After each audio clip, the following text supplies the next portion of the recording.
What if I told you that if it wasn't for McDonald's, there would be no San Diego Padres? Stay tuned until the end to find out how the man who turned McDonald's into a global empire successfully did the same for the Padres. Famous businessman Ray Kroc, the man who famously turned McDonald's into a global fast food empire, seemingly inspired by the low quality of their food, decided to purchase a similar quality baseball team in the San Diego Padres in 1974. At the time, the team was struggling financially and had not had a winning season in years. The Padres' situation was horrible in 1973. Facing problems elsewhere in his financial empire, founding owner C. Arnold Smith had run out of money, and the Padres were a disaster on the field, 60-102, and at the box office, averaging just over 7,550 fans a game. The Padres were scheduled to move to Washington, D.C. after the 1973 season. This obviously did not happen, as Kroc would purchase the team for $12 million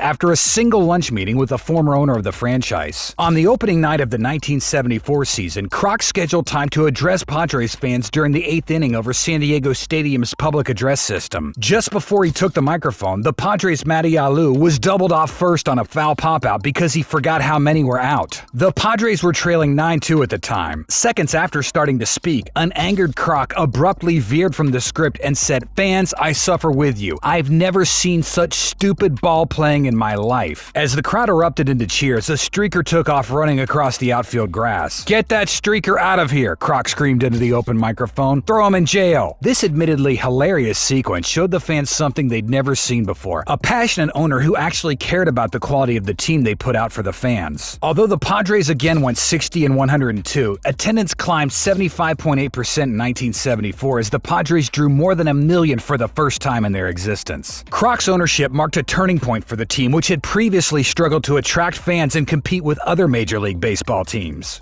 Under Kroc's leadership, the Padres improved in several areas, including facilities, talent, marketing, and community engagement. Similar to many of Kroc's business ventures, he would manage to turn failure into success. Before we continue, we kindly ask you guys to take the time to like the video and subscribe for many more great videos like this. We'd really appreciate the support. Kroc quickly went to work to turn things around for the Padres. His initial years of ownership of the Padres were marked by some challenges. The team was not in good financial shape, and they had not won a single game in the first 13 games of the 1974 season. Kroc quickly realized that if he wanted to turn the team's fortunes around, he would need to make some significant changes. The first thing Kroc did was to spend money to improve the team's facilities. He hired a team of architects and designers to renovate the Padres' home stadium, San Diego Stadium. The stadium was given a new name, Jack Murphy Stadium, after the local sports columnist who had supported Kroc's purchase of the team. The stadium renovations included the addition of new seats, a new scoreboard, and a new playing surface. Kroc also invested in the team's training facilities, which he believed would help the team attract better players. When Kroc purchased the Padres in 1974, the team's training facilities were outdated and in need of significant upgrades. Kroc recognized this and immediately set about renovating the team's facilities to bring them up to the standards of the top teams in Major League Baseball. One of the first improvements that Kroc made was to the weight room. He recognized that strength training was becoming an increasingly important part of baseball, and he wanted to provide the players with the best equipment and facilities possible. Kroc invested in new weightlifting equipment and hired a strength coach to help the players develop their strength and conditioning. Kroc also upgraded the team's training room. He installed new equipment and provided the team's medical staff with the resources they needed to help players recover from injuries and stay healthy throughout the season. The training room became a key component of the Padres' success, as the team's medical staff was able to keep players healthy and on the field.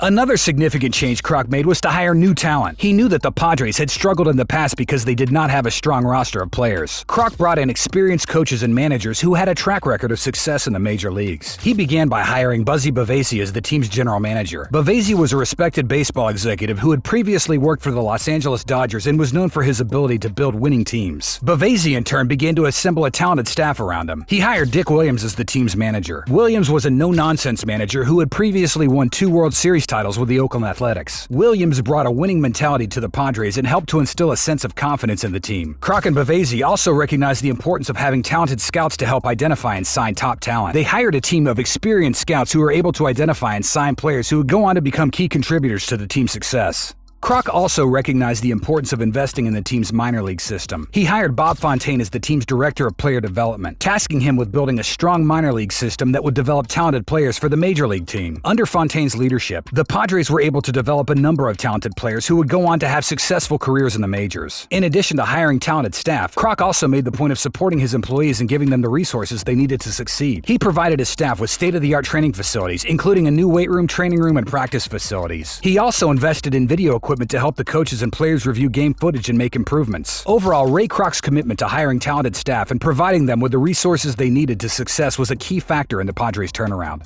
By building a strong front office and investing in the team's minor league system, Kroc was able to attract top talent to the team and develop a winning culture that would lead to sustained success on the field. He also started to scout for new players, looking for talent both locally and internationally. Kroc believed that investing in the team's talent was the key to their success. Kroc's investment in the Padres' facilities and talent paid off. In 1978, the team had its first winning season in history, finishing the year with a record of 84-78. Kroc was also a savvy marketer, and he used his business connections to promote the Padres. He leveraged his relationships with local and national media to get the Padres featured in newspapers and on television. He also worked to make the Padres a family-friendly team, offering promotions and events that would attract families to the ballpark. Kroc believed that building a strong fan base was critical to the team's success. Kroc, who grew up a baseball fan, saw the purchase as a way to give back to the city of San Diego, where he had lived for many years. Little did he know, his ownership of the team would transform the Padres into a winning franchise and establish them as an important part of San Diego's culture. After Ray Kroc's death in 1984, the San Diego Padres continued to experience both highs and lows, but overall, the franchise enjoyed more success than it had in the earlier years of its existence. One of the key factors contributing to the team's success after Kroc's death was the strong foundation he had built during his time as owner. One of the most notable players during this time was Tony Gwynn, who had been drafted by the Padres in 1981 and went on to become one of the greatest hitters in baseball history. Gwynn won 8 batting titles during his career, including 4 in the years immediately following Kroc's death. He helped lead the team to a National League pennant in 1998 and was a key contributor to the team's success throughout the 90s. Without Ray Kroc, it's very likely the Padres could have gone completely bankrupt, and we could have seen an MLB without them.